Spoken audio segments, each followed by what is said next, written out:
Le résultat des premières élections législatives a eu un impact sur ce qu'on appelle les OAT français, les OAT à 10 ans très exactement. Alors qu'est-ce que c'est que les OAT? Les OAT, c'est tout simplement de la dette d'État, c'est la manière dont l'État se refinance sur le marché obligataire. L'augmentation du taux de ces OAT est due à une chose, c'est que les marchés financiers, il faut le savoir, n'aiment pas le risque. Les marchés financiers aiment la stabilité. Or, à la suite de ces premiers résultats d'élections législatives, il y a une véritable incertitude au niveau des marchés, une véritable incertitude pour les acteurs économiques, à savoir des partis extrémistes qui sont sur l'échiquier français, qui ont fait de très bons scores, et surtout, c'est qu'on est arrivé à une dissolution de l'Assemblée nationale. Dissolution qui n'était absolument pas prévue. Et donc cette augmentation des OAT signifie qu'il est désormais beaucoup plus risqué pour un investisseur de financer la dette française. Et comme vous le savez, la rentabilité, comme j'aime bien le dire, la rentabilité rémunère le risque. Plus vous aurez un investissement risqué, plus le taux ou le rendement de cet investissement sera élevé.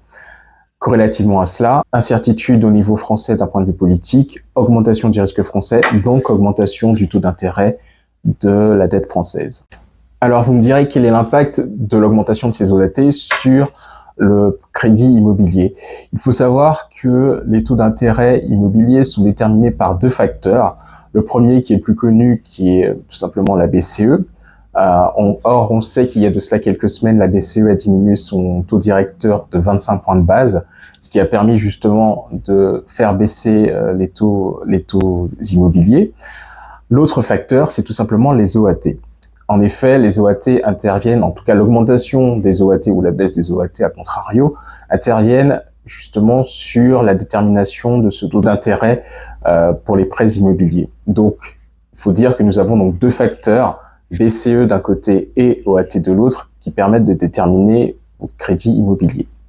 Alors, pour revenir à ma question du début, est-ce que la crise politique en France a eu une incidence sur mon prêt immobilier ? Vu l'explication que je viens de faire, on pourrait dire que oui, sauf que les choses sont à nuancer. En effet, aujourd'hui, au moment où je fais la vidéo, on est vendredi et les perspectives économiques, en tout cas les ressentis économiques que nous avons jusqu'alors montrent en effet qu'on irait plus sur une espèce de détente. Entre-temps, il y a eu ce qu'on appelle les fameuses tractations politiques, les différents acteurs économiques et politiques et en discuter.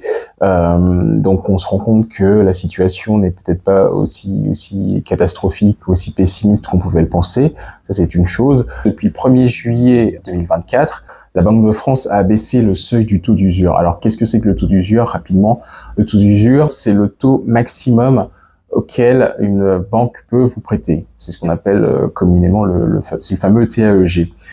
Donc la Banque de France a abaissé ce seuil donc depuis le 1er juillet.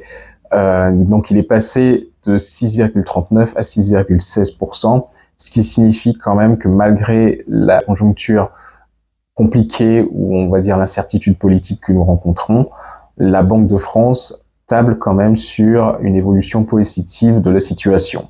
Autre élément significatif, c'est que hier, donc le 4 juillet, il y a eu une adjudication donc de dette française, donc fameuse OAT, et on a constaté justement que ces OAT avaient été très bien servis, dans le sens où ils avaient été servis jusqu'à aux alentours de 2,5 fois le montant demandé. Donc ça, c'est un autre facteur disant que les acteurs économiques avaient confiance en la solidité et en l'avenir de l'économie française. Donc tout ça pour dire, augmentation des taux d'intérêt du fait de la conjoncture politique, il y a certains risques que je qualifierais de mesurés, mais qu'il faudrait attendre la fin, donc après le 7 juillet, pour mesurer si nous assistons à une augmentation véritable ou significative des taux d'intérêt.